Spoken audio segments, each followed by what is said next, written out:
para leer y escribir. Por eso es que aquí la licenciada Lepe me lo ha oído decir muchas veces probablemente. Si a algo tenemos que tenerle respeto y evitar las prisas, las carreras y competencias, es a la enseñanza de la lectoescritura. Porque si algún proceso plástico tremendo, increíble, sorprendente, milagroso, como le quieran llamar, ocurre en la escuela, es el proceso de aprendizaje de la lectoescritura. Se modifica el cerebro para algo que no está originalmente diseñado. El cerebro está diseñado para la matemática. El cerebro está diseñado para el habla, ¿sí? Para otras formas de lenguaje, pero no para el lenguaje lectoescrito. En 70 años que tenemos de tener la lectoescritura universalizada, no ha dado tiempo para que se modifique nuestro cerebro y ya tengamos áreas específicas para leer y escribir. Y es por eso que ustedes desde la neurociencia que se están preparando tienen que convertirse en impulsores de la paciencia para el enseñar a leer y a escribir. Y eliminar esas competencias sin sentido y ridículas que existen, a ver en qué colegio aprenden a leer primero, y aprenden a leer primero aquí, pero después detestan y odian leer y no vuelven a tocar los libros por el resto de su vida, porque la enseñanza no se hizo respetando los ritmos propios, sino que un proceso forzado. Bueno, ya me desahogué, ahora vamos ya a ver esquemas de crédito. No, en serio, yo vivo muy molesto por esas tontas prisas que le agarran a los centros educativos por forzar el aprendizaje de la lectoescritura, siendo tan importante y tan determinante que esto es en donde se cumple el dicho de Martí, ¿sí? Martí, el de, quiero las, el, de la niña de Guatemala. Voy a declamar, pero se me iba a olvidar, ¿verdad? Entonces, el de la niña de Guatemala. Y ustedes saben que fue profesor de la escuela normal de aquí de Guate, ¿verdad? Entonces, Martí ejerció la docencia aquí en Guatemala. Y él tiene un dicho que dice, y me hice maestro, que es hacerme creador. Y si en algo el maestro es creador, es el maestro que enseña a leer y escribir. No es que parta de la nada, ¿sí? Pero ese maestro provoca en un niño una transformación sorprendente del cerebro, haciendo que áreas destinadas para la cacería, para el reconocimiento de formas y otros propósitos empiecen a servir para leer y escribir. ¿Sí? Amén. Bueno, vamos ya a la cosa esta.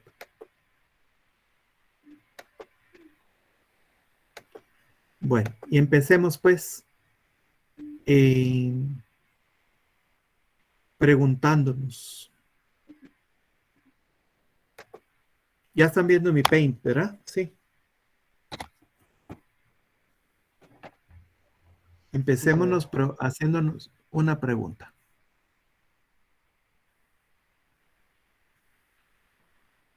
¿Qué es el lenguaje?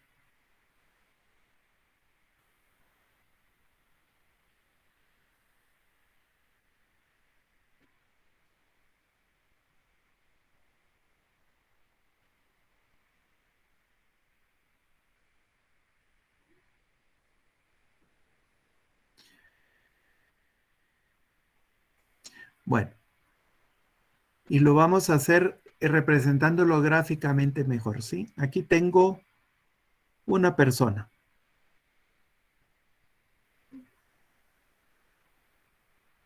No es una pintura rupestre, ¿ven? Y aquí tengo otra persona. Esta persona emite un mensaje. Aquí estoy poniendo ondas sonoras, pero el mensaje puede ir de otras formas, ¿sí? La persona emite un mensaje. Entonces, este es un emisor. Y este es un receptor.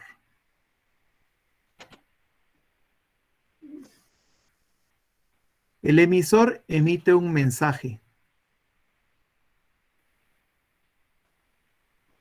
que puede tener distintas formas, ¿sí? Oral,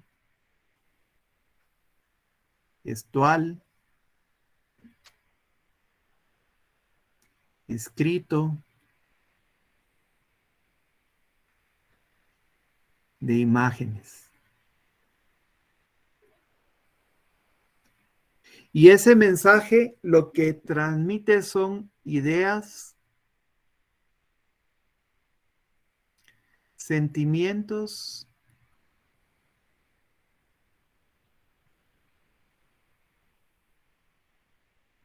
y o emociones. Bueno, pero todo eso va en un código común. Código común. ¿Por qué un código común? Porque este lo emite y este lo entiende y solo lo va a entender si hay un código que comparten entre ambos, ¿sí? Y ese es un código común. Todo eso es el lenguaje. Entonces, el lenguaje es la transmisión de ideas, sentimientos y emociones a través de cualquier modalidad y utilizando un código común. Puede tener interferencias y cualquier interferencia se llama ruido. Ruido no necesariamente el lenguaje es un sonido. Ruido puede ser que perdí la atención mientras el otro me iba hablando, ¿verdad? Ruido puede ser de que hubo ruido, ya no te escuché, ¿sí? Cualquier cosa que interfiera la comunicación es ruido. Ruido, solo ella y yo fuimos. Y entonces, al subir al avión, pues nos tocó fila de en medio. Y en la fila de en medio, a ella la dejé yo a la orillita y yo me senté en el siguiente, pensando que si la niña se inquietaba, porque tenía 3 añitos nada más, no molestara al pasajero de al lado, ¿no? Pero resulta que solo subió la señora hasta el otro extremo y las filas de en medio tienen cuatro asientos. Entonces la señora se sentó en el otro, quedó uno vacío, luego el mío y luego mi hija. Entonces, donde vi eso, y me levanté y me corrí a la par de la señora, le quité el pasamanos y acosté a la niña y se durmió. La señora de la par me sonrió, una señora europea, y me sonrió y yo le sonreí también y hasta ahí terminó la comunicación. Al ratito creo que la señora se animó, no me acuerdo qué fue lo que la hizo que se animara, pero me preguntó si yo hablaba francés, que era lo único que le entendí, si hablaba francés. Y entonces le dije yo que yo no hablaba francés, pero así, ¿verdad? Porque no sé cómo se contesta que yo no hablo francés. Entonces le dije que no hablaba francés. Y entonces yo le pregunté que si ella hablaba inglés. Y seguro me entendió lo del inglés y me dijo que no, ¿verdad? Entonces le dije yo, ¿y español? No. Y me dijo que hablaba francés, nada más. Y yo no sé nada de francés. Solo oui, oui, oui, ¿verdad? Pero no íbamos a evolucionar mucho con eso. Bueno, pues resulta que ahí no teníamos código común, ¿verdad? ¿Sí? No había forma de comunicar, no había código común para nada. Y lo interesante es que la señora y yo hablamos casi por 1 hora, ¿sí? Fíjense, hablamos casi por 1 hora y hablamos de Rigoberta Menchú, ¿sí? O sea, no hablamos de cualquier tema. Ujú. Hablamos de la doctora Menchú y con gestos. Y ella sacaba su libro que tenía y me señalaba en el libro. Y ella me señalaba y hablaba en francés, más gestos. Y yo le miraba sus gestos y lo que señalaba y le respondía en español, más gestos. Ni yo entendía el francés, ni ella entendía el español, pero los gestos manuales, las expresiones faciales y corporales permitieron que nos entendiéramos casi por una hora, ¿verdad? Y habláramos del primer libro que salió sobre su biografía, ¿verdad? Me llamo Rigoberta y así me nació la conciencia, ¿sí? Entonces, que yo ya lo había leído y ella le llamaba la atención y no lo había leído, pero parece que estoy contando una mentira cuando cuento esto, pero el tema es, logramos comunicación porque encontramos un código común a través de las imágenes y los gestos, ¿sí? No en lo que lográbamos los dos verbalizar, ¿verdad? Entonces, ¿siempre es posible esa comunicación? Si hay un código común. Entonces, entendemos el lenguaje, ¿verdad? Lo que es, ¿sí? Ahora vayamos de regreso otra vez. Bueno, pues esto es un esquema general de lo que es el lenguaje, pero el lenguaje no solamente tiene esas formas, sino que tiene otras formas más. Vamos ahora, si quieren darle captura de pantalla a eso antes de que lo borre, a la 1, a las 2 y a las 3. Bueno, entonces, cuando tenemos un lenguaje, pero no cuando tenemos un lenguaje, tenemos varias vertientes del lenguaje.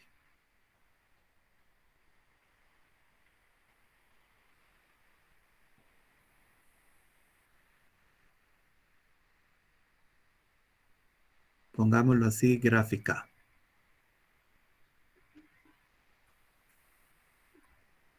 Bien, lenguaje. Y entonces, lo primero que tenemos es una vertiente expresiva.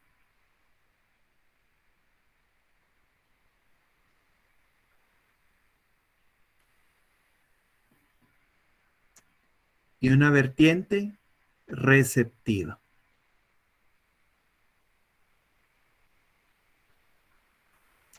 Cada una de ellas, a su vez, subdividida en dos ramas. Expresiva verbal y expresiva no verbal. Receptiva verbal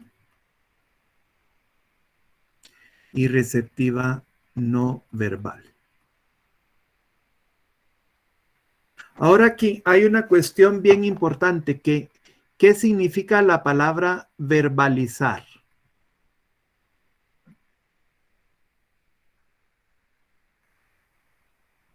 ¿Alguien quisiera comentarnos qué significa la palabra verbalizar? Poner palabras, Poner palabras y solo como habla o cualquier forma. cualquier forma pensaría yo. Eso sí, cualquier forma, ¿verdad? Entonces, verbalizar es recurrir al lenguaje como una forma de expresión, ¿sí?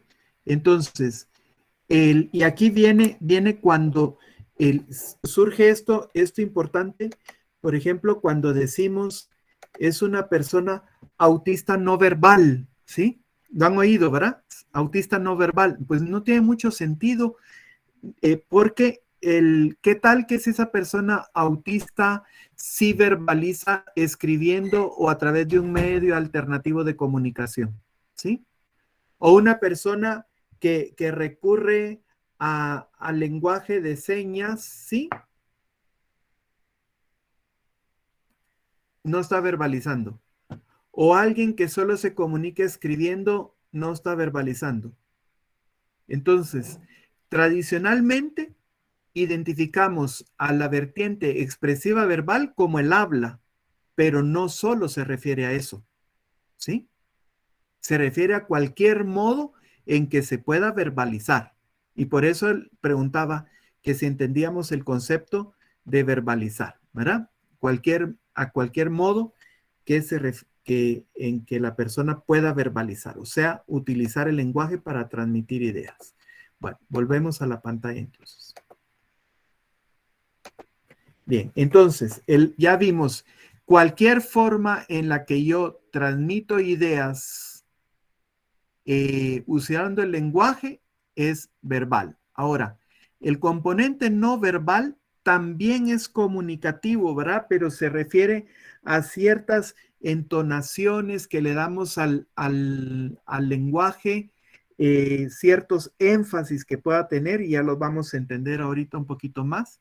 El receptivo verbal es todo lo que yo puedo entender de esa comunicación verbalizada, y el receptivo no verbal es todo lo que pueda entender de los componentes no verbales en el lenguaje. Ya, si quieren, copiamos esto y paso a expresar esos componentes del lenguaje.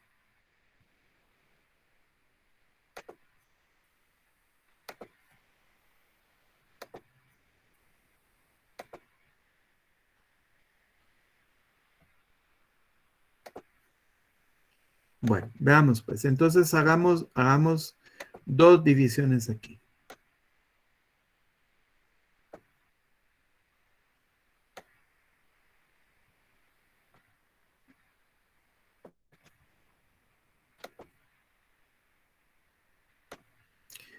Para los componentes del lenguaje.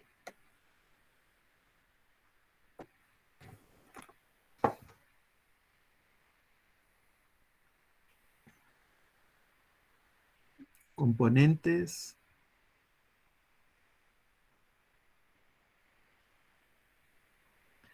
del lenguaje.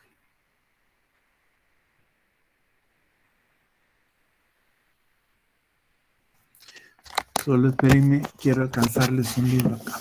Componentes del lenguaje. Entonces, en algunos autores a esos componentes no le daban componentes, sino que niveles, ¿sí? Niveles. Y quiero enseñarles este libro.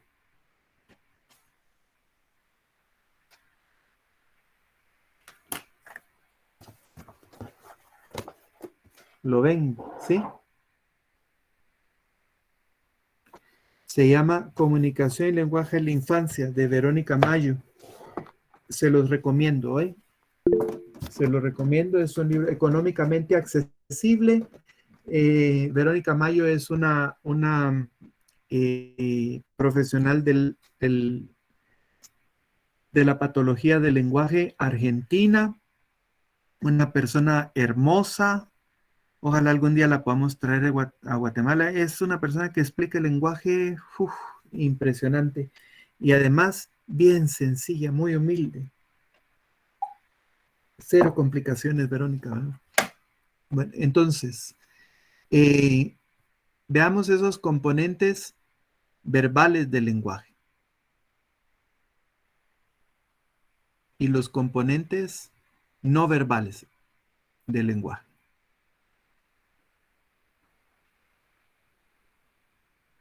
Los componentes verbales del lenguaje se refieren a la fonología,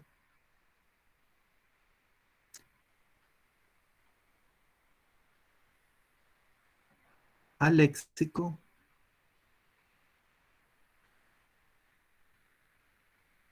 vocabulario,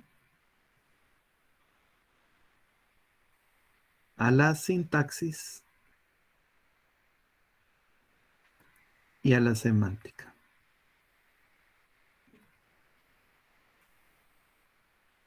Y los componentes no verbales se refieren a la prosodia,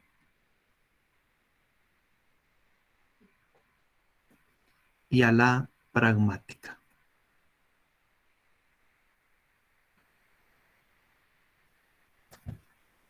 Niveles verbales, niveles no verbales. Veamos cada uno de ellos, ¿sí? Solo perdónenme un segundito, voy a traer mi mouse porque me cuesta mucho trabajar con el de la computadora.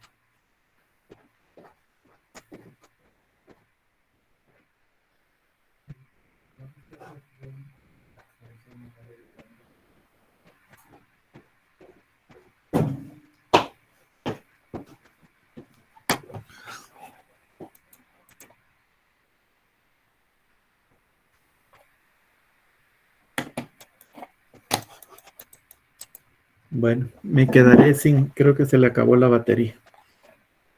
Sí.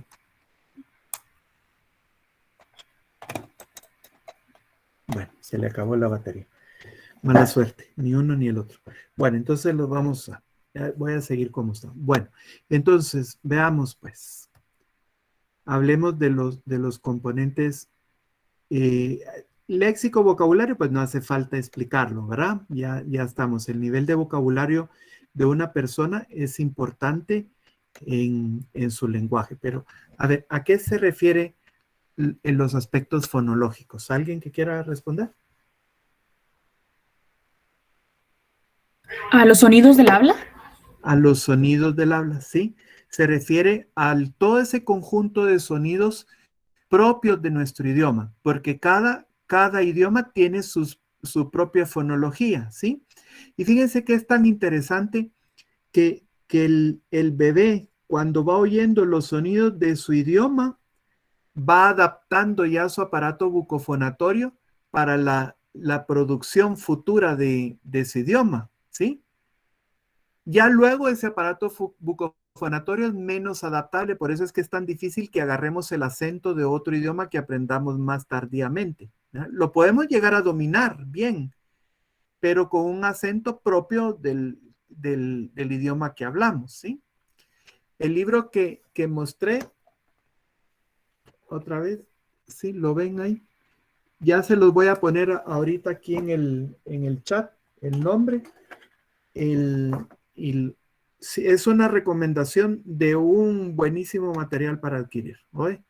Se llama Comunicación y Lenguaje en la Infancia, de Verónica Mayo, y es editorial Paidós. Ahí está ahí en el chat el libro, ¿verdad? No se van a arrepentir de haberlo adquirido. Va de lo básico, hace fácil lo complejo del lenguaje, ¿sí? Bueno, entonces, efectivamente a eso se refiere la fonología. Y aquí vienen unas cuestiones interesantes.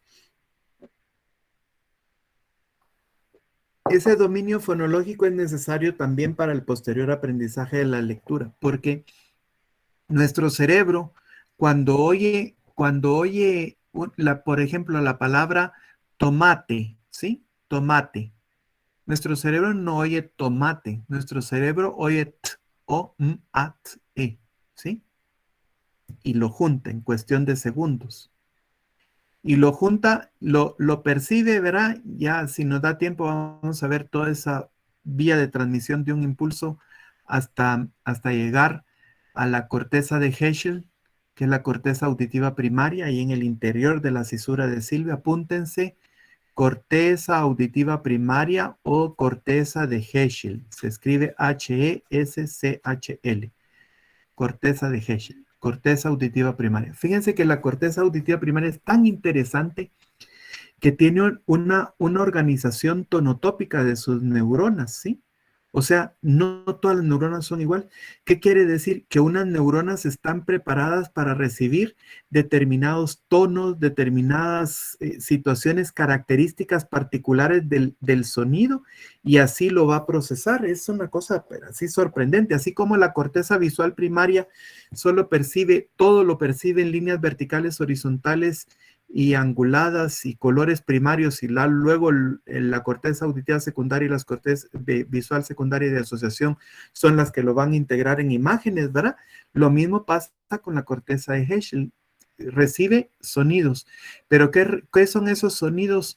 Bueno, los recibe mezclados con todos los sonidos del ambiente, y es una cosa tan interesante que aísla entre ella y el área de Wernicke, aíslan todo el resto de sonidos. Fíjense que ahorita ustedes están oyendo un ruidajal en su casa, ¿verdad? Pongamos, ¿sí? Pero a la vez están oyendo lo que yo estoy hablando, y su cerebro está procesando los estímulos que yo estoy enviando a través de lo que estoy produciendo, ¿verdad? O, u, i, e, o, así está oyendo su cerebro, ¿sí?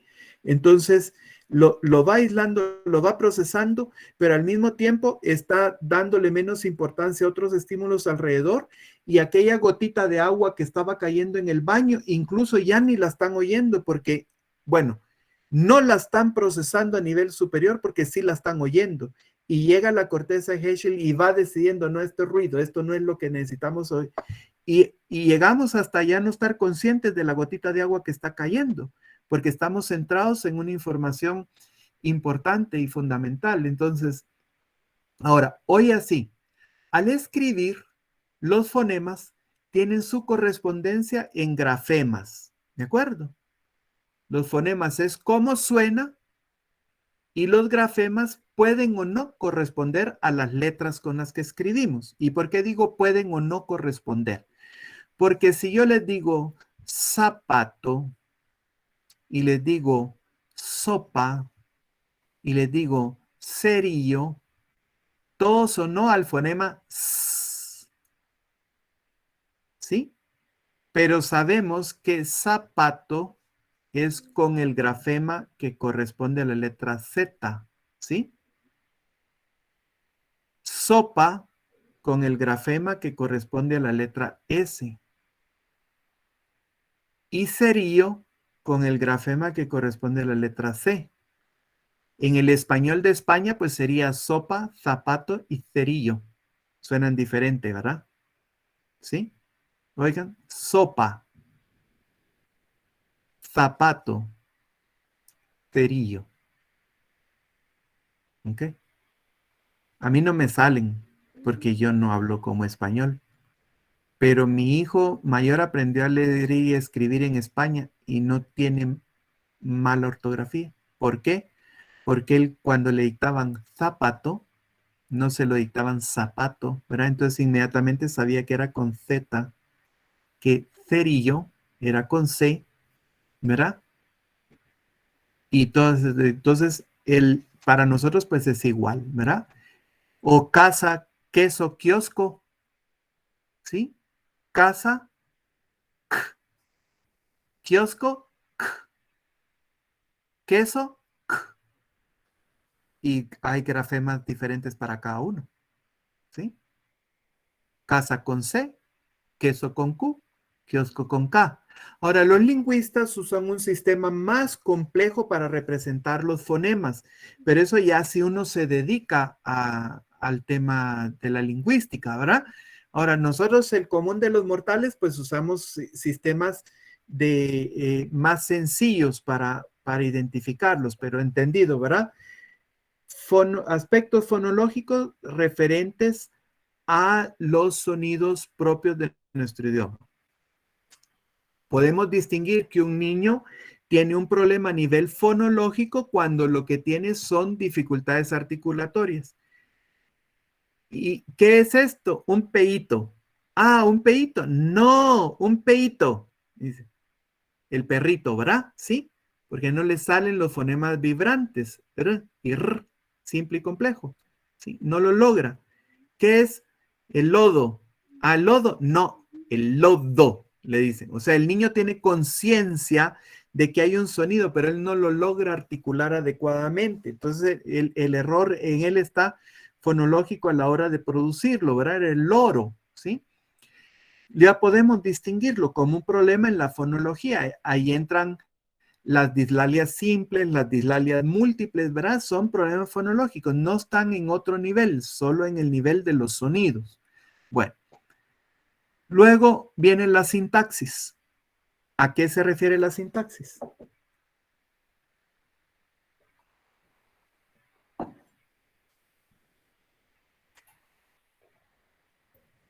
Buenas noches. La sintaxis se refiere al orden de las oraciones, la estructura. Se refiere a la estructura interna de la palabra en la frase y de la frase en el discurso, ¿sí? Entonces, podemos encontrar errores sintáxicos, por ejemplo, el hipotótano, ¿verdad? ¿Sí? Y hay un error sintáctico.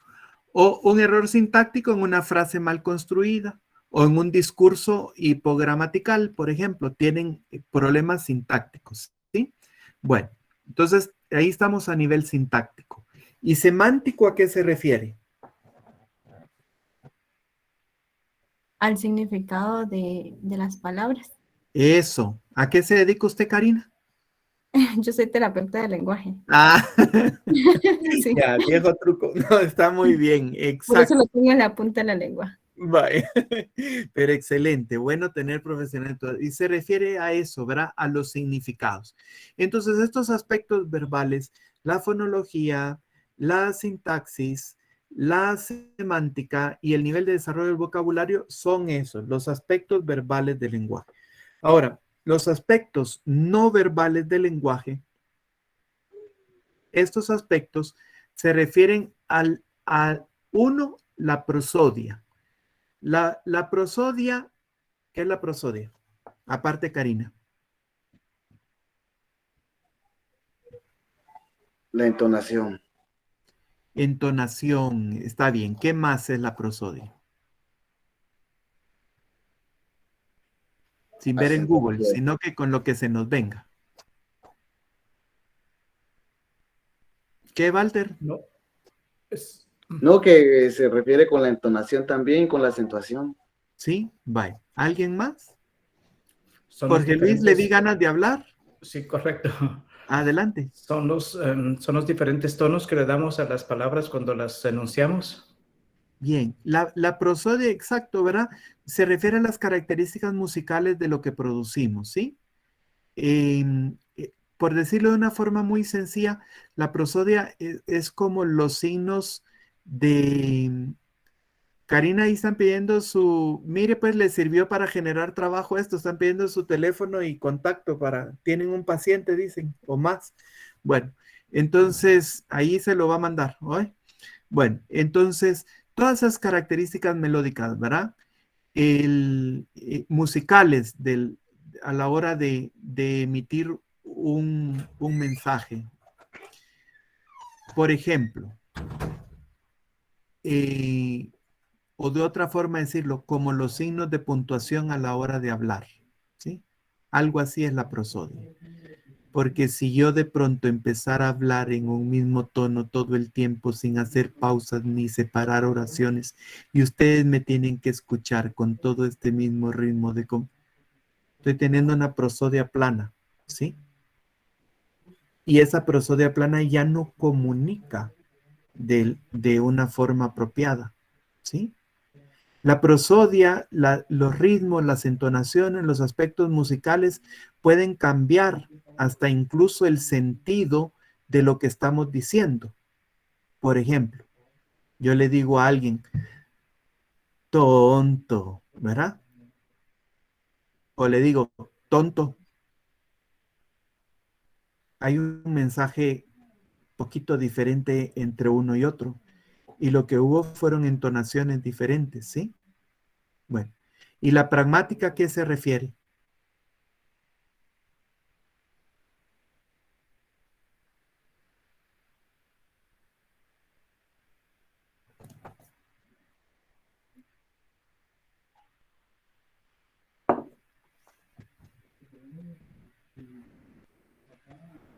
Dele pues, Karina. Bueno, la pragmática se refiere a más que todo el orden y normas que usamos en nuestro idioma, como las normas de cortesía y eso entra como la pragmática. Bien, la pragmática así es, ¿verdad? Se refiere al uso social del lenguaje. ¿Qué decimos? ¿Cómo lo decimos?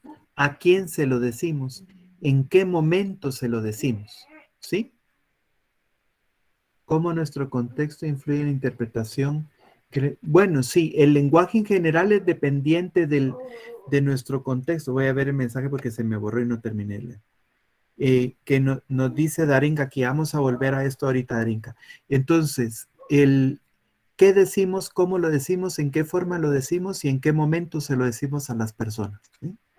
Entonces, errores pragmáticos pueden ser estas personas que suenan como indiscretas a hablar, pero que no han analizado todo lo contextual que Darinka menciona ahí.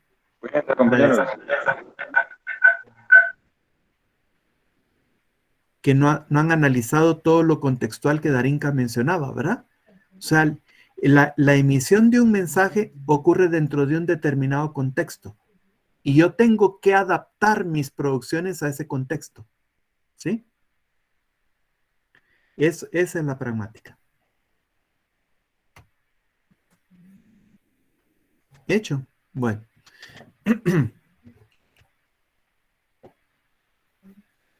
Y veamos otra cuestión de base teórica importante de mencionar.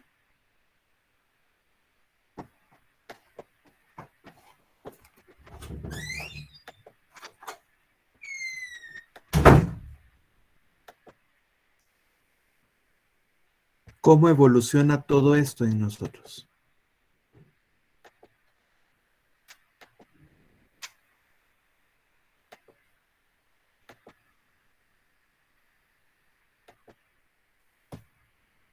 Si ya copiaron esa, la borro.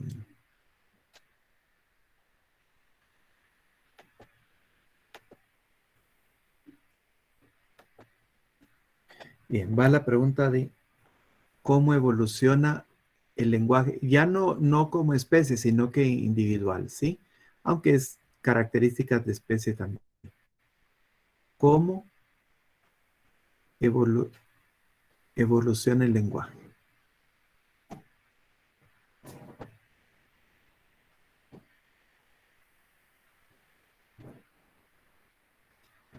Fíjense que generalmente los niños con problemas de lenguaje van siendo referidos a consulta como por los 3, 4 años, ¿verdad? Ya bien tarde. Cuando el lenguaje ha venido dando evidencias de que algo estaba pasando desde mucho antes. Y entonces estas son cuestiones a las que uno tiene que estar atento, ¿verdad? Entonces vamos a poner una línea del tiempo aquí.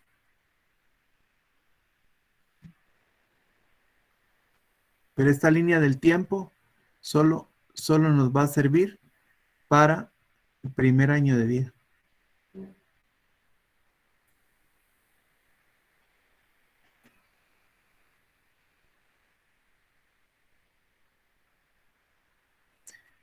Fíjense, solo el primer año de vida. Nacimiento, 3 meses, 6 meses, 9 meses, 12 meses. Porque ya desde ahí podemos tener nosotros evidencias del llanto. Ahora, vamos a ir a algo primero aquí. Y esto primero que vamos a poner va a ser una flechita más o menos aquí. Los primeros, ¿sí? Llanto. A ver, ¿puedo considerar al llanto de un niño lenguaje? ¿Alguien que quiera responder? Sí, Medio de comunicación. sí, sí, porque es un medio de comunicarse. Y efectivamente hay un mensaje detrás del llanto de los niños. Hablando de estas edades tan chiquitos. Sí. Sí. Bien. Los niños pequeños lloran por motivos muy concretos, ¿sí? Lloran por hambre, lloran por sueño, lloran por incomodidad, lloran por dolor y enfermedad o lloran por necesidad de pedir atención. 5 motivos por los que lloran. Y es tan interesante el tema que identificamos el mensaje que hay detrás del llanto, ¿sí? Las mujeres con una probabilidad, las mujeres madres, pues, que supera el 90%, ¿sí? Los hombres padres involucrados, porque hay padres nada involucrados, ¿verdad? Los hombres padres lo interpretamos un poquito más abajo que las mujeres no madres, o sea, los hombres padres somos poco pilas, ¿verdad? Y los hombres que no son padres son menos pilas para identificar el llanto. Cuando no se identifica la causa del llanto de un niño, o sea, un padre no lo logra descifrar, esto nos alerta a algo para tener bajo vigilancia a ese niño. no nos da ningún diagnóstico, ¿sí? Solo nos habla de un niño cuyo llanto no resulta descifrable para los padres. Ese niño debe de tener una exploración detallada por parte de su pediatra o su médico, si no tiene pediatra o algo, ¿verdad? No es diagnóstico de nada, ¿sí? Pero sí hay que atender a ese niño cuyo llanto no es posible descifrar por los padres. Y encima, ese llanto indescifrable del hijo, si ustedes se dan cuenta, provoca en el padre sentimientos de frustración y de incompetencia, ¿sí? Porque no se sienten capaces de entender qué es lo que pasa con su hijo y resolver su necesidad. Y a veces se les dice, es que es primerizo, si se les minimiza el problema. No. Instintivamente sabemos, si saben una cosa, está bien demostrado que cuando un adulto no entiende, estudios de resonancia magnética funcional, ¿verdad? Que cuando un adulto no entiende el llanto de un niño, que de hecho a través de grabaciones, ¿verdad? No entiende el llanto de un niño, se activan áreas preparadas para el ataque y la defensa, ¿sí? O sea, tenemos una reacción instintiva de atacar y defender, o sea, muy básica, pues, ¿verdad? Es decir, el llanto tiene que ser entendido. Entonces, y ya, Lesbia María Orián, cualquier situación de estrés nos va a provocar una alteración del eje hipotálamo hipófisis adrenal. Lo va a activar, pues, ¿no? Y nos va a provocar la producción de cortisol y catecolaminas. Y esas cabal justo nos preparan para dos cosas, ¿verdad? El estrés al ser humano lo prepara para dos cosas, para atacar o para huir, ¿sí? Por eso es bueno no estar fastidiando a los patojos en la escuela. Los estresamos. ¿Y entonces qué hacen? O se ponen agresivos contra el profesor o evaden la asignatura, ¿verdad? Sí. Y de ahí dicen, es que no quieren. No, hombre, es que lo llevamos al extremo del estrés al pobrecito. Bueno, entonces, ya no me acuerdo ni de qué estaba hablando, porque ya ven que paso muy disconforme con el sistema escolar, ¿verdad? Entonces, bueno, pues regresemos al niño. El llanto ya comunica, ¿sí? El llanto es lenguaje. Y podemos tener problemas comunicativos tan temprano como lo que estoy señalando, o sea, problemas de lenguaje. Conclusión inicial de esto. Niño que su lenguaje es indescifrable. Puchica, Edwin, qué montón de títulos hay ahí detrás. Felicitaciones. Edwin Roderico, ¿no? No la apaguen, no se chivee, pues, hombre, si está, se ve re bien. Gracias, doctor, muy amable, buenas noches. Buenas noches. Bueno, entonces, ya comunica. Volvamos a nuestra imagen y vamos a ir a ver otra cuestión importante en el desarrollo comunicativo en esta etapa.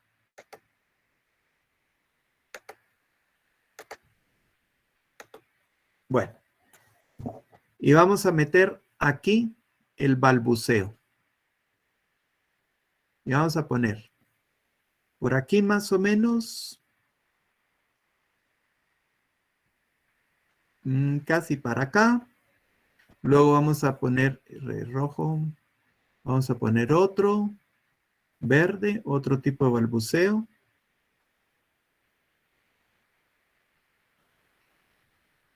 Y vamos a poner, y el último, ya no sé, ya lo usamos, aquí. Todos son balbuceos los que vamos a hablar, ¿sí? Bien, y entonces, el inicial se llama balbuceo inicial. Balbuceo inicial. Luego el verde se llama balbuceo reduplicativo.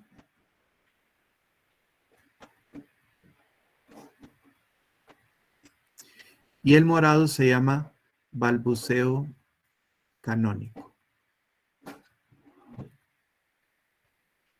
Bueno, ok. Vamos a copiar eso y lo voy a pegar aquí antes de que por si se me borra, ya sé dónde iba. Bueno, ahora, tanto el balbuceo inicial como el balbuceo reduplicativo tienen dos tipos. Balbuceo. El canónico ya no, ¿sí? dos tipos. El balbuceo de juego vocálico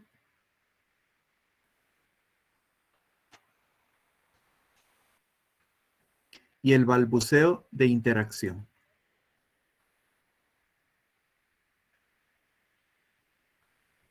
Bueno. Veamos pues. 2, 3, 4, 5 meses, un poquito más, el balbuceo inicial. El famoso agú de los bebés, ¿verdad? Ya es donde agú le hace uno al bebé y ellos agú, ¿verdad? Son sonidos muy guturales los que va a producir en ese balbuceo inicial. Pero ese balbuceo inicial tiene dos formas. Fíjense que ese balbuceo inicial es propio de la especie, que hasta los niños sordos lo hacen, ¿sí? O sea, no nos sirve para distinguir un niño sordo de un niño que sí oye del todo, pues, porque sí hay algunas cosas que podemos distinguir. Perdón. Toma, pues, toma. Aquí está, ¿ve? Perdón.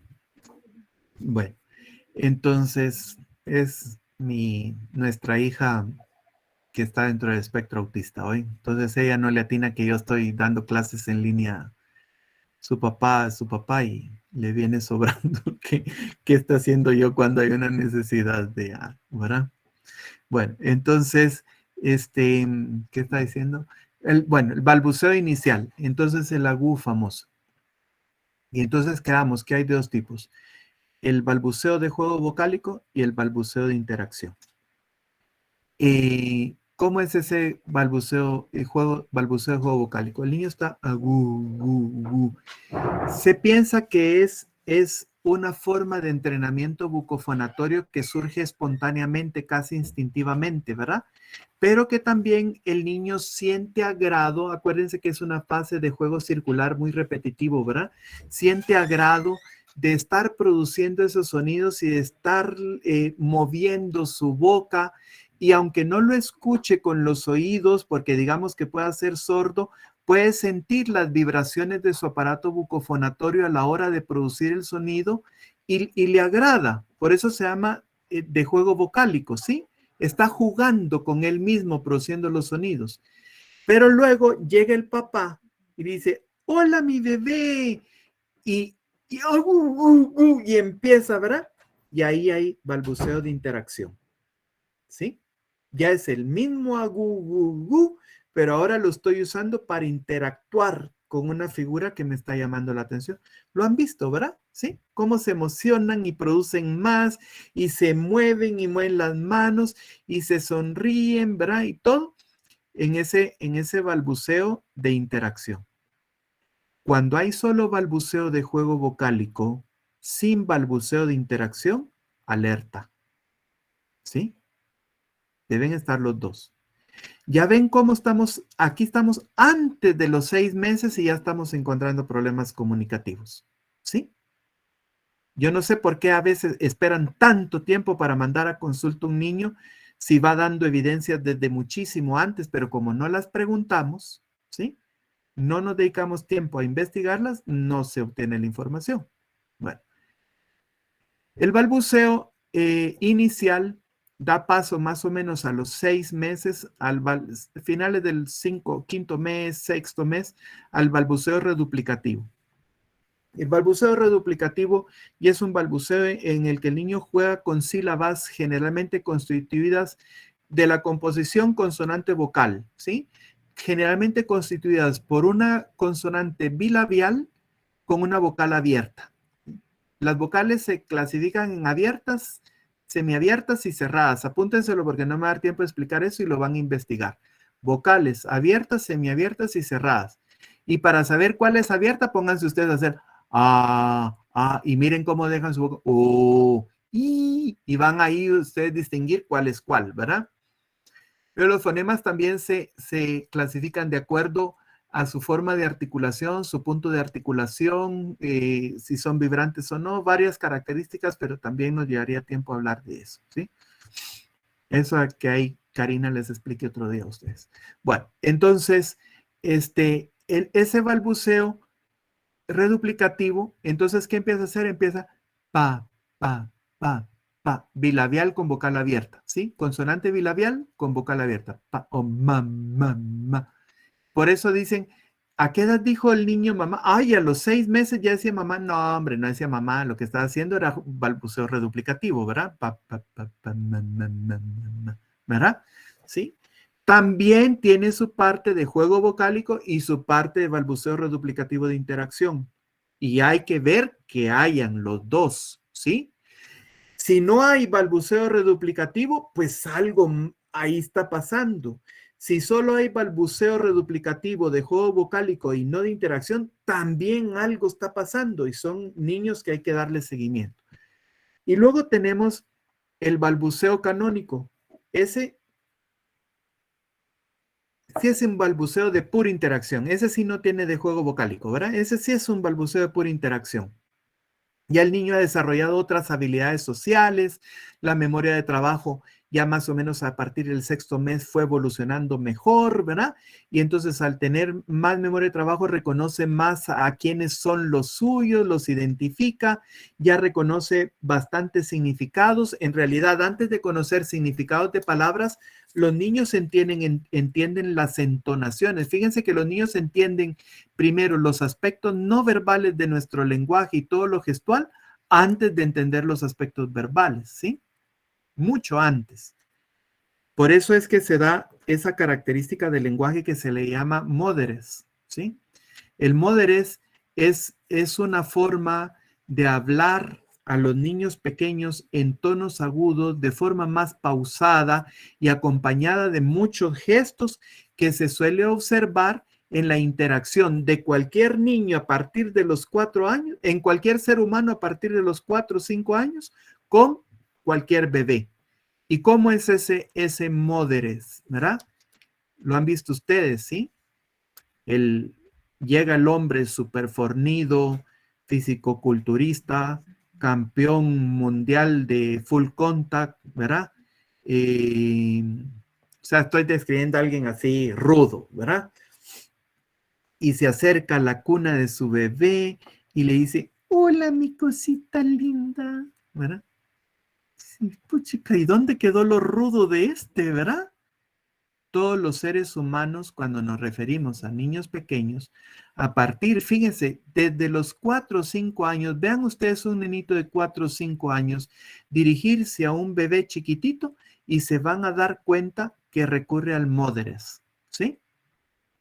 Entonces, esa forma de hablar de tonos agudos, porque, hola, mi bebé, tonos agudos, pausados, con muchos gestos, entonaciones exageradas, pero ¿por qué? Porque el niño no entendió, hola mi bebé, no lo entendió, ¿oyó? ¿Verdad? Todo eso fue lo que entendió. El to entendió los aspectos melódicos de lo que estoy comunicando, ¿verdad? Los gestos con los que estoy acompañando y que aquello era gracioso. Ya después empiezan a entender palabras. ¿Sí? Bueno, entonces estamos, balbuceo canónico. El balbuceo canónico nos va a aparecer más o menos al 9º, 10º mes. Y es un balbuceo ya dotado de rasgos prosódicos. Ahorita ya no explico porque ya expliqué que era prosodia antes, ¿verdad? Entonces, un balbuceo dotado de rasgos prosódicos. Entonces, el niño viene y le dice, por ejemplo, ¡a papá! Y espera que ustedes contesten. Entonces, ya es un balbuceo con muchos gestos, con entonaciones, melodía, por eso decíamos rasgos prosódicos, y además con respeto de signos con respeto de turnos de comunicación, ¿sí? Vienen, ¿a papá?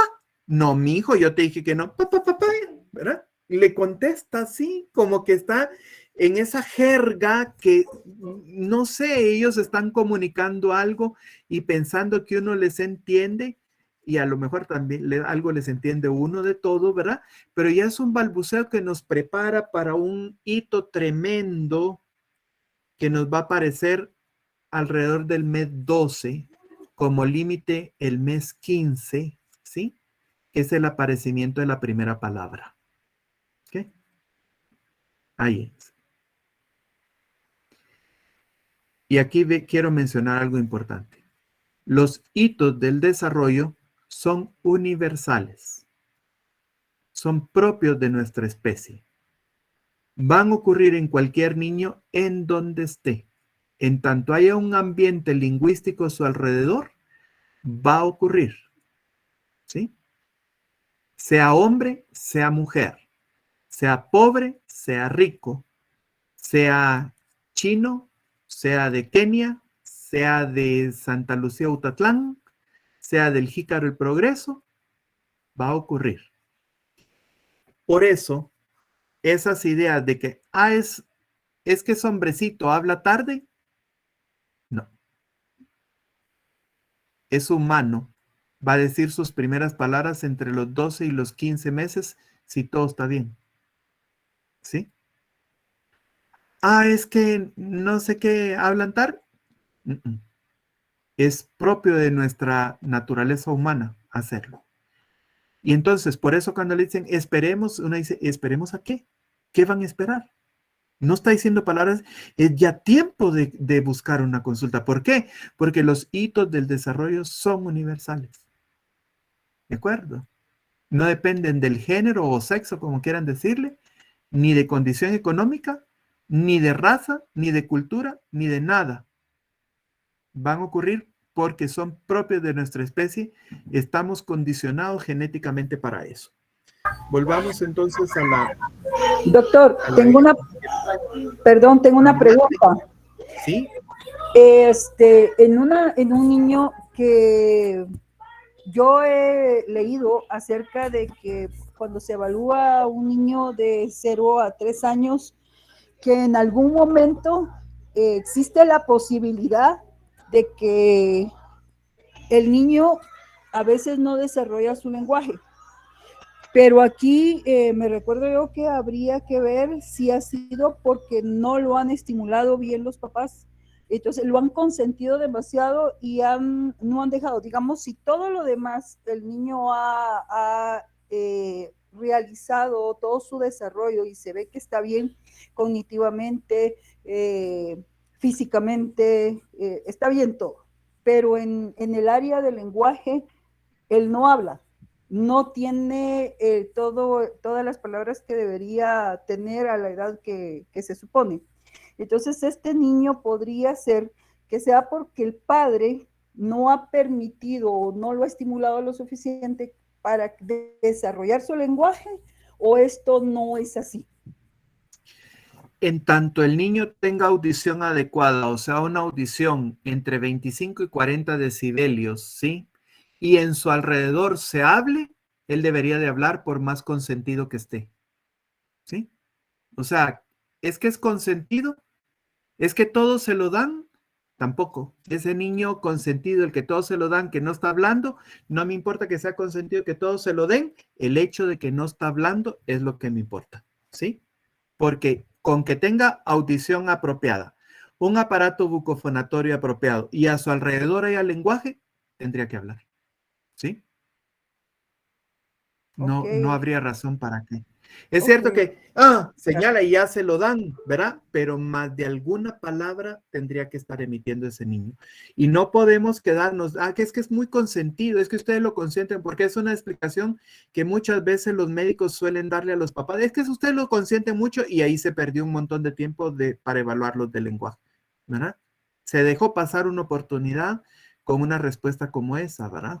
Entonces, fíjese, Yesenia, que yo sugiero que ese niño lo evalúe detenidamente, ¿verdad? Que no nos quedemos solo con eso, ¿eh? Ok, gracias, doctor. A usted, gracias por la pregunta, muy buena también. Bueno, entonces volvamos a nuestra imagen para señalar algunas cosas importantes aquí.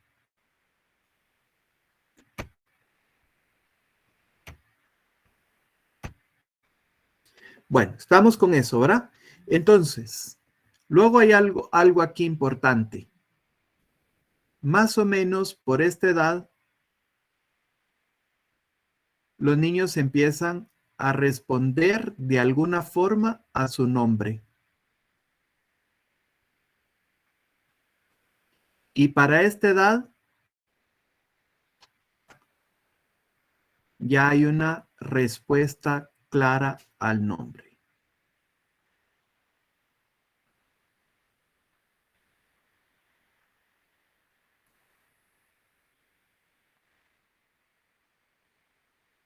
Fíjense que el nombre es tan importante para nosotros que hasta algunas personas con alteración del estado de conciencia siguen respondiendo cuando se les llama por su nombre. No responden a ningún otro estímulo verbal, pero sí responden a cuando se les llama por su nombre. Aquí también, 10, 11, 12 meses, nos aparecen los protodeclarativos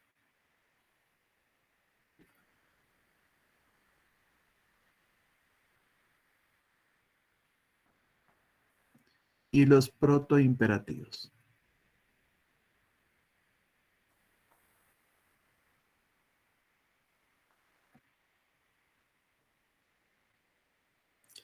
Bueno.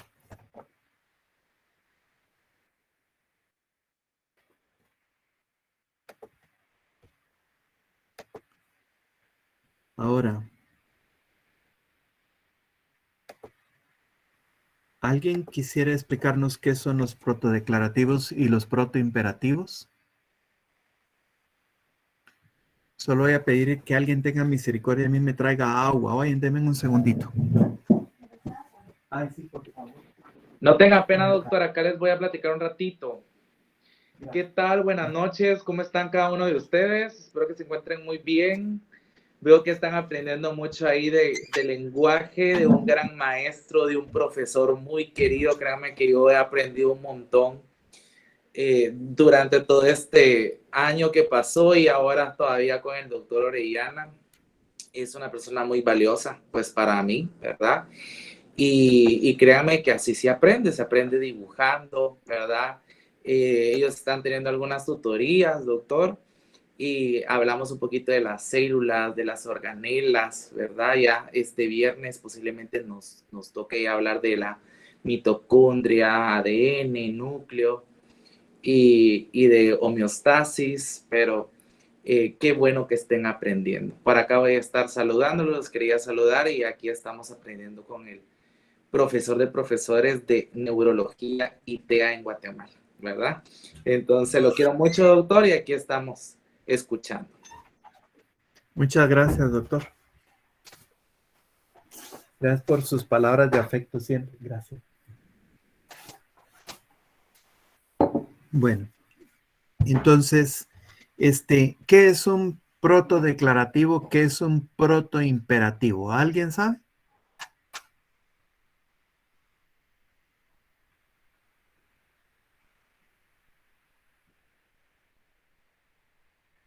Bueno, Como, perdón, protodeclarativo y doctor, el protodeclarativo Adelante. es como cuando los niños señalan un objeto y buscan que uno preste atención a ese objeto. Ajá. Y el Bastante protoimperativo, bien. sí, y el protoimperativo es cuando buscan como que le alcancen el objeto. Es como yo Sí. quiero eso, algo así, ¿no? Eso es, ¿verdad? Y entonces hay gestos, por ejemplo, el gesto de señalar con el índice, ¿sí? El gesto de señalar con el índice, no con la mano, con el índice. Ese gesto puede ser protodeclarativo en unos momentos, protoimperativo en otros, ¿sí? Adiós, generalmente es protodeclarativo, pero también puede ser decir el niño, ya me quiero ir de aquí, protoimperativo, ¿verdad? Cualquier forma de adiós, de todas las que tienen los niños de esa edad, ¿sí? Más complejos dentro de estos gestos está el de dame, ¿sí? Y alto. Sí y no. Son los gestos protodeclarativos y protoimperativos del primer año. De ahí entre los 10 y los 12 meses. El de señalar, el de decir adiós Dame es el más complejo, ¿sí? Dame, ¿verdad? Alto, sí y no. Y la definición es así como lo dijo Darinka, ¿verdad? Protoimperativo es un comando, el niño pide. Protodeclarativo, el niño expresa que se preste atención a algo. Entonces, esos gestos nos van a aparecer 10, 11, 12 meses más o menos. ¿Ok? Bueno. Volvamos al gráfico.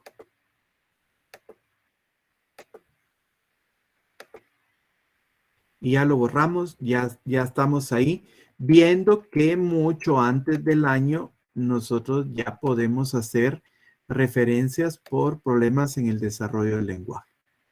Ahora, ¿qué va a pasar a continuación? Otra línea del tiempo. Ya aquí es más cortito, ¿eh? Es el primer año muy claro. Y vamos a poner esa línea del tiempo aquí. Ah, no. Más abajo mejor.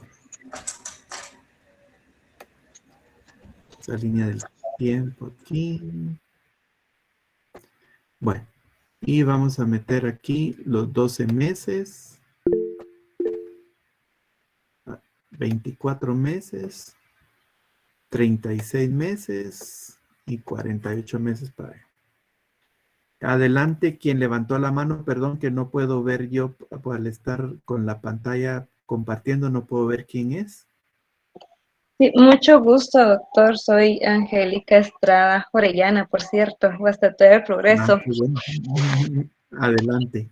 Una consulta, ¿se podrá establecer o llegar a tener un lenguaje y un habla muy fluido en un adolescente de 13 años? Él no ha recibido una continuidad en cuanto a intervención debido también de que él tiene lo que es un diagnóstico de síndrome de Down y también presenta dislexia. Entonces, lamentablemente, pues los familiares más cercanos, el que tiene el encargado del menor, no ha estado dando una intervención con los profesionales oportunos para este problema, ¿verdad? Para esta dificultad. Entonces, conforme a lo que hemos estado viendo, ¿qué es lo que usted recomienda? ¿Cuál sería la línea a seguir para que este chico pues pueda tener una intervención muy oportuna? Bueno, con un niño con síndrome de Down, primero lo que yo haría es establecer su edad de desarrollo, ¿sí? Entonces, saber en dónde anda su edad de desarrollo. Pero la otra cosa que exploraría con el niño de síndrome de Down que no ha desarrollado habla es su nivel de audición, porque ellos tienen problemas de audición serios. Fíjense que siempre hemos visto, bueno, ya los niños con síndrome de Down cada vez son más escasos porque hay en lugares del mundo con programas de erradicación, ¿verdad?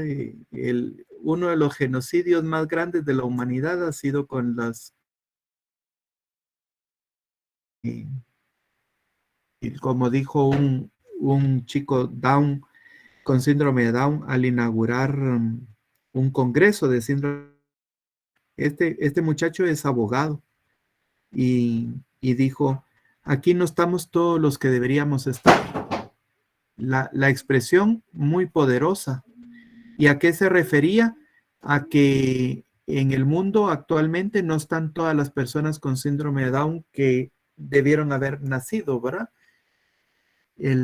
Hay lugares en donde hay pues es un tema complejo, ¿verdad? Pero una eliminación sistemática de las personas con síndrome de Down, pero el tema con esto es que es un paciente complejo y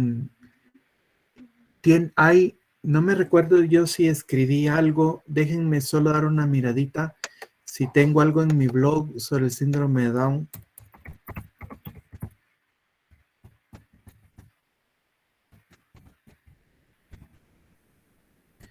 Ahorita les digo.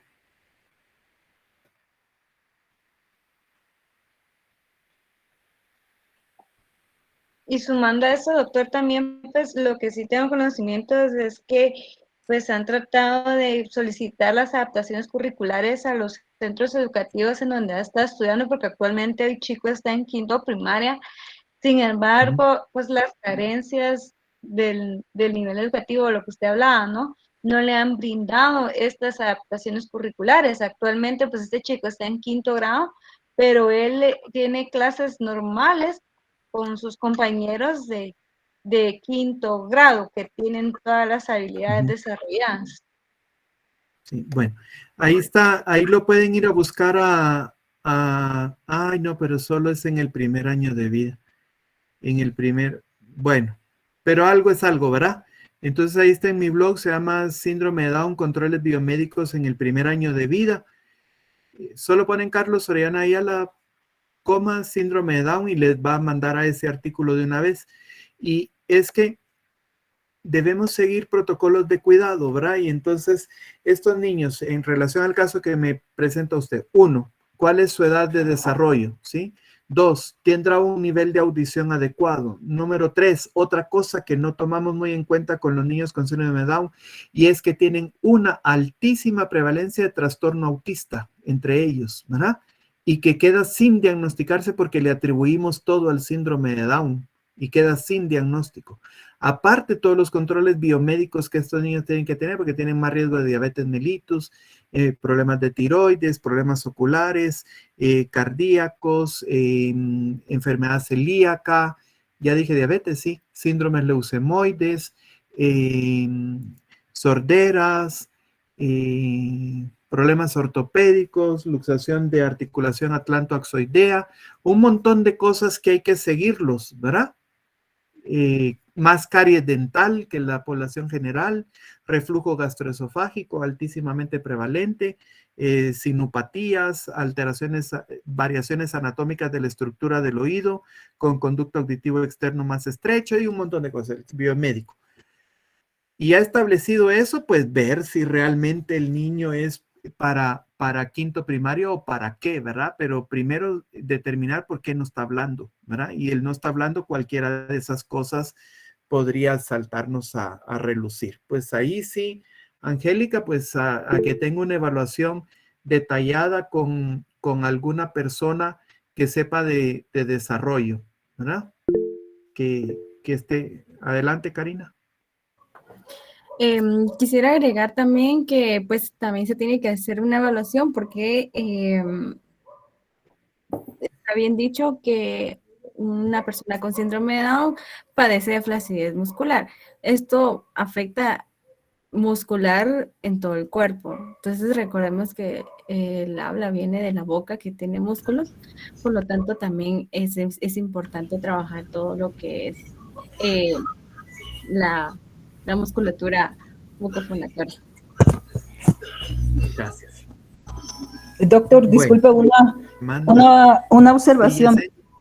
Yo en lo personal sugeriría, yo no estoy de acuerdo con que un niño que tiene una discapacidad en este aspecto traten de hacerle una adecuación curricular, porque ellos necesitan muchos tipos de terapias dentro de un solo espacio.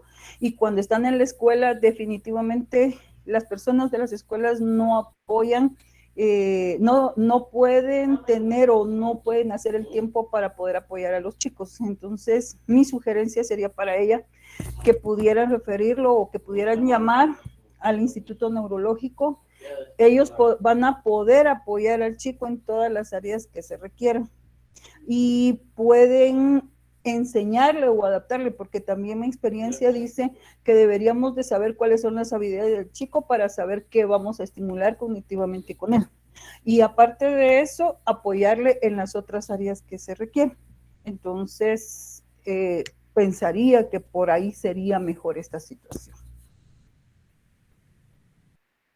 Bueno, es una cuestión bastante debatible todo esto, ¿verdad? Yo les sugeriría ir a investigar un poquito por nuestra cuenta, cada uno, inclusión escolar, ¿sí?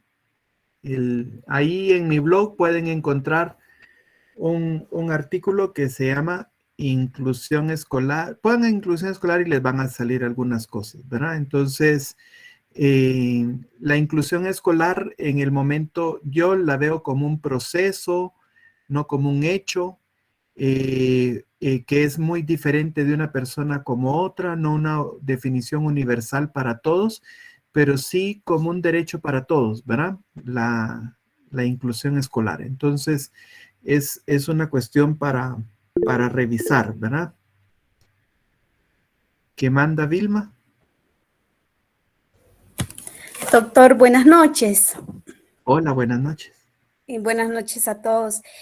Una consulta, bueno, yo trabajo igual en educación inclusiva, trabajo mucho con los docentes que están trabajando con niños con síndrome de Down, pero ahorita usted mencionaba algo bien importante en cuestión de realizar evaluaciones a nivel de audición, ¿verdad?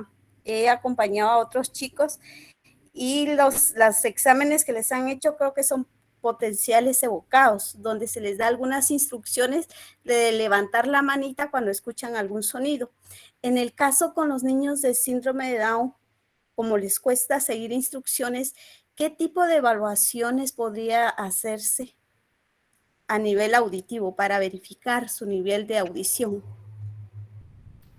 Pues el que usted describió es una audiometría tonal, ¿verdad? O sea, el niño tiene que colaborar levantando la mano, indicando cuándo escucha el sonido y de qué lado escucha el sonido. Es una audiometría bien difícil de hacer en un niño que tenga limitaciones cognitivas y que no tenga una edad de desarrollo avanzada, ¿verdad? Podemos hacer audiometrías lúdicas también, que es a través de juguetes ir llamando, capturando la atención y ver el rango de frecuencia que tiene el sonido de ese juguete para ir determinando qué tanto oye el niño. Las mediciones objetivas de audición son los potenciales evocados auditivos. Aquí no necesita el paciente colaborar, sino que se manda un estímulo que llega al oído y evoca un potencial en diversos niveles del sistema nervioso, en el tronco y algunos en cerebro. Las ondas ya mayores ya no las medimos aquí en Guatemala, pero se pueden medir. Evoca un potencial y ese potencial se recoge con unos electrodos y se evalúa, ¿verdad? Entonces ahí sí, lo único es que si el niño no es colaborador, se hace bajo sedación, ¿verdad? Y ese es su único inconveniente. Si el niño colabora o se aprovecha que se duerma, pues se hace durante el sueño la evaluación de la audición de este bebé, ¿verdad? O de este niño grande incluso. Entonces, potencial evocado auditivo es una evaluación objetiva de la audición, perdón. Solo mencionar aquí, no, bueno, ahí lo vemos en otro momentito. Ya no me acuerdo en dónde íbamos. Bueno, regreso a donde íbamos, ¿sí? Vamos.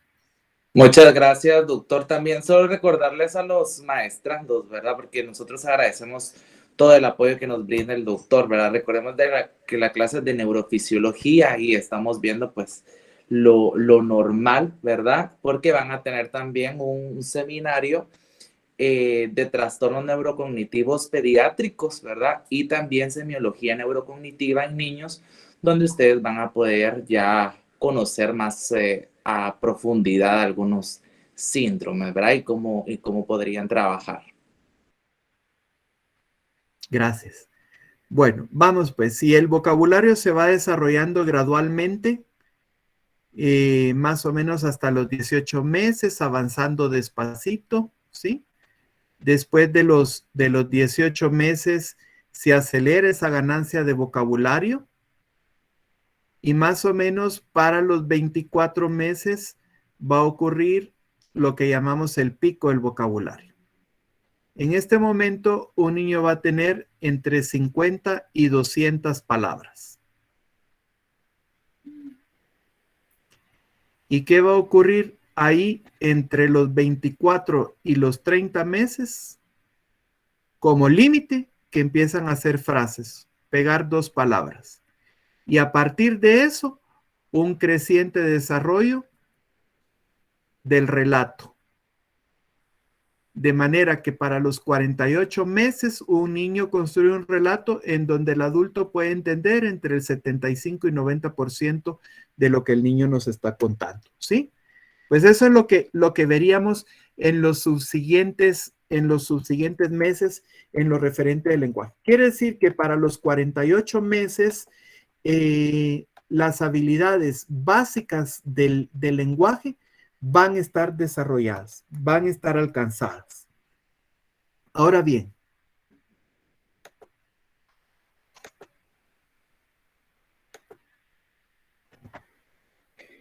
ustedes se ubican con su profesor de anatomía y entonces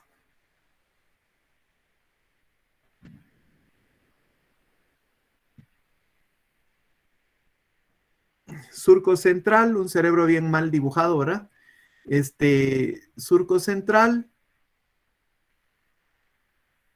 o cisura de Rolando. Cisura de Silvio. Y ahí en el interior de la cisura de Silvio, si nosotros abrimos ese espacio ahí, nos vamos a encontrar la corteza auditiva primaria. Vecino aquí, la corteza auditiva primaria, ya sobre la región dorsolateral del cerebro, nos vamos a encontrar el área de Wernicke.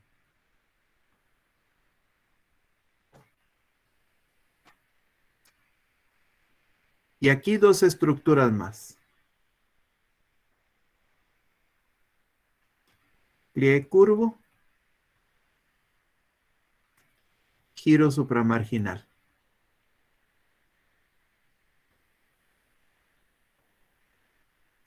Bueno, ¿cómo nos va a ocurrir este proceso? Este proceso de que llega el estímulo auditivo hacia la corteza auditiva primaria y hablamos que está organizada tonotópicamente, va a reconocer, las neuronas van a disparar determinados tipos de rangos de frecuencia de sonidos que están preparados para recibir, junto con el área de Wernicke van a decidir qué es sonido, qué es ruido, a qué le vamos a prestar importancia, y luego pliegue curvo y gira supramarginal que forman parte de esa encrucijada parieto, temporo, occipital, ¿sí? Van a ser, son áreas de asociación. ¿Qué van a hacer? Buscar el significado de aquella palabra, darle un orden, contribuir a la memoria de trabajo a tener los sonidos en el orden preciso en que fueran llegando para que podamos ir a buscar un sonido determinado, ¿verdad? Luego, acá, también con su profesor de anatomía, ya lo van a ver, el área de Broca, con sus dos componentes, ¿sí? Vecino a la corteza motora primaria. Casualmente, esta parte de la corteza motora primaria, si ustedes ven el homúnculo de Penfield, apúntense ahí, homúnculo de Penfield, va a corresponder al área de la boca, los labios, ¿sí? Vecino. Y entonces, se genera un plan motor para producir el habla. Ese plan motor se va al área de corteza motora secundaria y corteza motora suplementaria, disparan, ¿verdad? Se activan esas áreas y entonces ya la persona habla. Habla. Bueno, todas estas áreas son importantes para aprender de los distintos tipos de afasia, que no es lo mismo que las disfasias. Y aunque ya lo van a ver en ese seminario que les hablo, las disfasias son del desarrollo y las afasias son adquiridas como consecuencia de una lesión. ¿Ok? Bueno, estas mismas áreas, que se les recuerden, van a estar implicadas en otro proceso más. Y el otro proceso más, y que lo vamos a ver poquito rapidito porque no nos va a dar tiempo para más,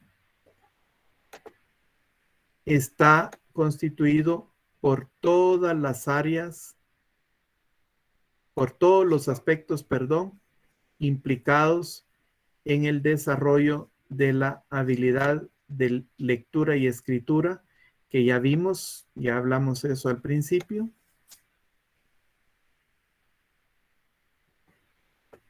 Y que van a constituir como los cimientos sobre los que vamos a construir la lectoescritura. Y vean ustedes esto aquí. Cimientos y columnas. Ya con eso puesto, uno puede construir el proceso de leer y escribir. Y entonces, tenemos aquí en la parte baja los aspectos o predictores que son no lingüísticos,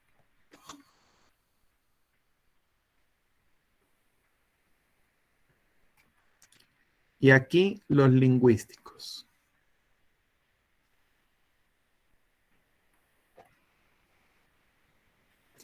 Entonces, los no lingüísticos, atención,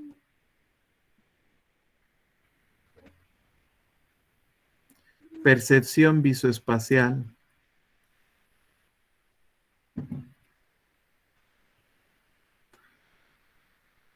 habilidades visoconstructivas, motivación.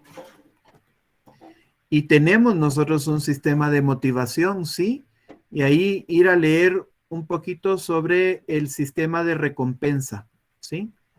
Es un sistema claramente existente que tiene que ver con las cuestiones gratificantes y también muy implicado en las adicciones, ¿sí?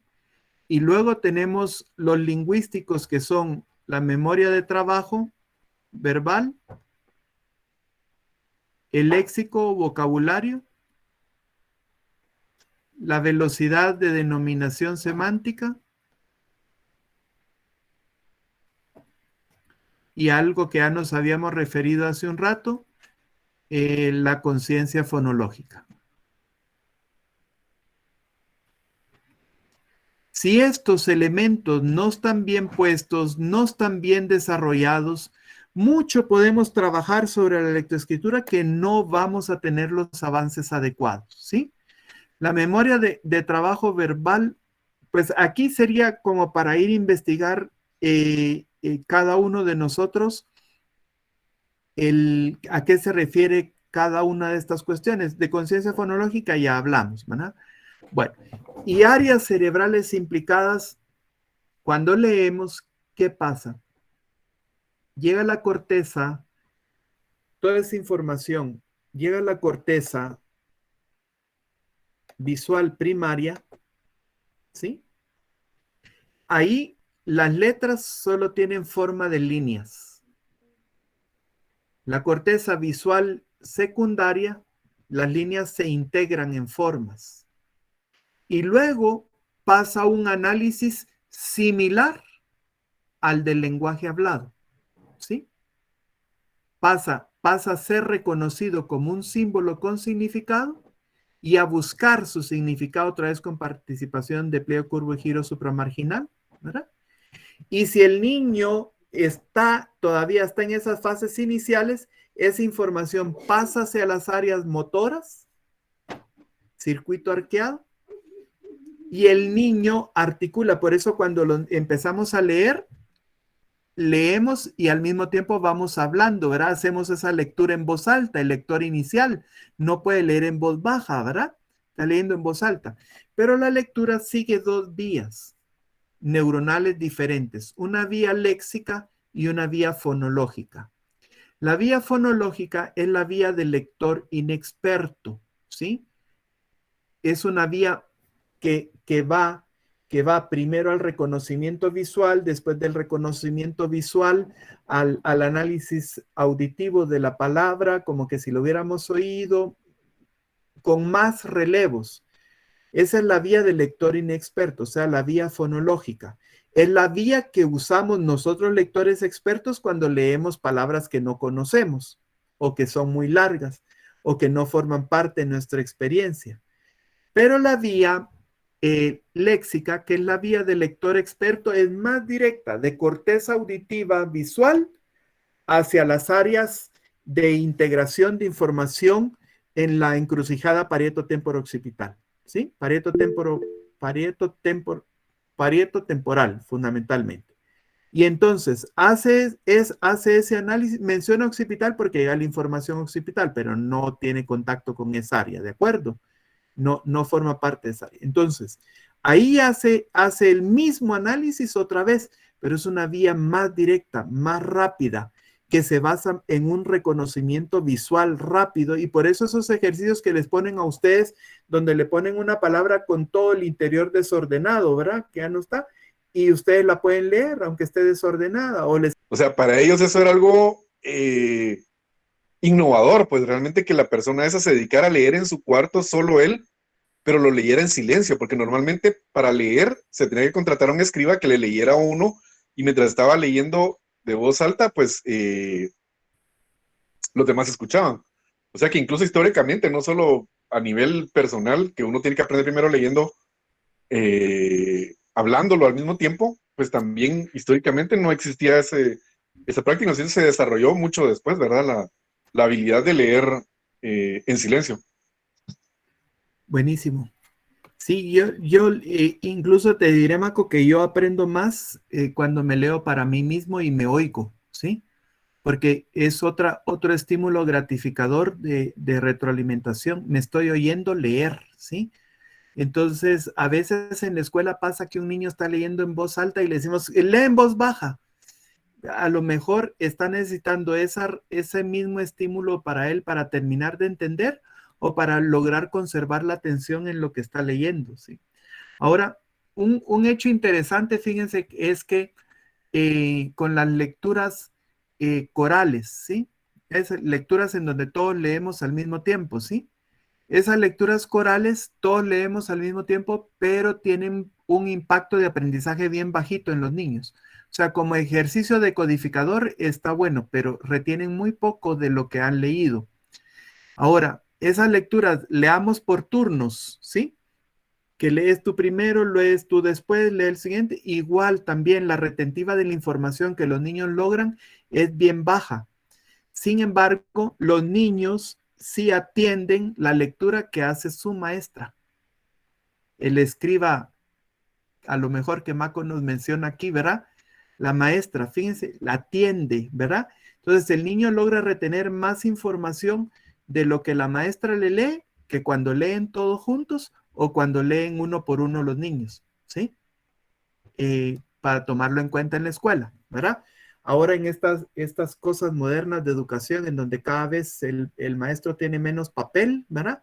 Y quieren que el niño descubra solito las cosas, el ser humano aprende viendo, aprende imitando y tiene que tener alguien que le modele lo que tiene que aprender. No, eso de que descubran su propio aprendizaje, pues órale, un poquitito, ¿verdad? O una parte, les decía, pero no tiene que reducirse a eso todo. ¿Sí? No se imaginan ustedes al cirujano ahí, aprovechando que habló Maco, y que llega el cirujano y le dice a los estudiantes de medicina, aquí está el enfermo acostado en la cama. Ábranlo y descubran, y ustedes por su propia cuenta descubran cómo se hace una colecistectomía. Por Dios santo, ¿verdad? Antes de que Maco hiciera una colecistectomía, saber a cuántas colecistectomías tuviste que ver, Maco, antes de que tú hicieras la primera. Pues saber, no sé la cantidad, pero sí, tanto colecistectomías, apendicectomías, uno vale mucho lo que vio muchísimas veces hasta que uno ya puede empezar a hacer algo. Bien, pues así es en la escuela, en la primaria también, pero con todas estas corrientes pedagógicas nuevas, el maestro cada vez más relegado a que el alumno sea el constructor de su aprendizaje, que es cierto, ¿sí? Pero con un modelaje, con una instrucción clara. Adelante, Víctor. Muchas gracias, doctor, por darme la palabra. Sí, iba a hablar sobre el tema audiovisual, que es tan importante Ahí uno logra captar muchas cosas, incluso también iba a reforzar el tema de cuando uno lee y lee en voz alta, tiene una retentiva muy alta, inclusive cuando uno está recibiendo una clase y está tomando nota, igual el aprendizaje es mucho mayor. Entonces como que a veces uno lo obvia, pero sí es bien importante. Muchas gracias. A usted, gracias. Sí, buenísimo, Víctor. Y para despedir la actividad de hoy, ¿verdad? Está bien demostrado que el estudiante que toma notas a mano aprende más que el que toma notas a computadora, ¿verdad? Entonces, eso está estudiado, ¿verdad? Entonces, vale la pena que sigamos tomando notas a mano. Y Cristian, la última participación antes de despedirnos. Ok, sí, yo más que un aporte tenía una pequeña duda. Buenas noches. Buenas noches. Cuando nos definió el lenguaje no verbal, nos lo dividió en dos componentes, uno que era el pragmático y otro que era el prosódico. Pero dentro de cuál subcategoría estaría el lenguaje que comunicamos por medio de gestos, de movimientos de manos, de cambios en la cara. ¿Dentro de cuál de estas subcategorías entraría esta parte del lenguaje? Sí, fíjese que esos no son clasificaciones de lenguaje, sino que los componentes del lenguaje. Los componentes verbales, que son la fonología, la sintaxis, la semántica y el léxico. Y los componentes no verbales, que son la prosodia y la pragmática. Ahora, el lenguaje sí tiene dos vertientes, que eso sí ya es diferente, ¿verdad? La vertiente expresiva y la vertiente receptiva. La vertiente, cada una de esas se dividía a su vez en vertiente, por ejemplo, vertiente expresiva verbal y no verbal, vertiente receptiva verbal y no verbal. El lenguaje de gestos, y mencionamos que verbalizar era cualquier forma de transmitir la información y el mensaje a través del lenguaje. Entonces, el lenguaje de señas, aunque no tenga palabras, verbaliza, ¿sí? Y tiene sus ritmos. Obviamente el lenguaje de señas no tiene la lengua de señas obviamente no tiene algunos aspectos claves como por ejemplo prosodia, tan clara, pero no del todo, ¿sí? Porque sí podemos ver que la prosodia en el lenguaje de señas la van a dar muchos de los gestos que la persona hace. Y miren ustedes, la próxima vez que estén viendo a una persona con lenguaje de señas, fíjense que yo estoy en un curso de lenguaje de señas y por ejemplo, cuando decían, yo decía, mi apodo, ¿verdad?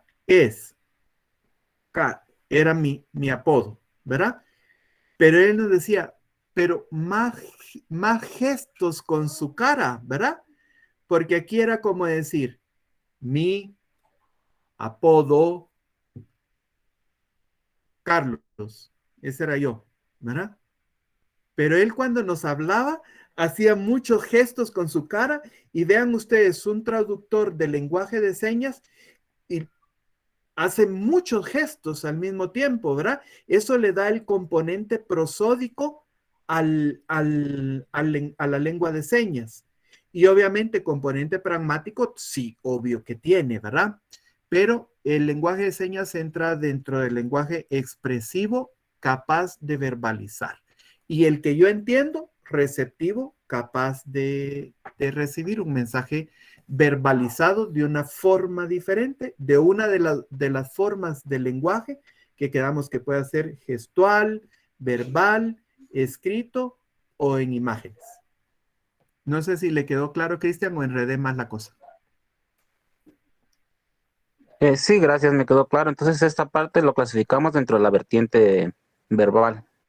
Sí, así es.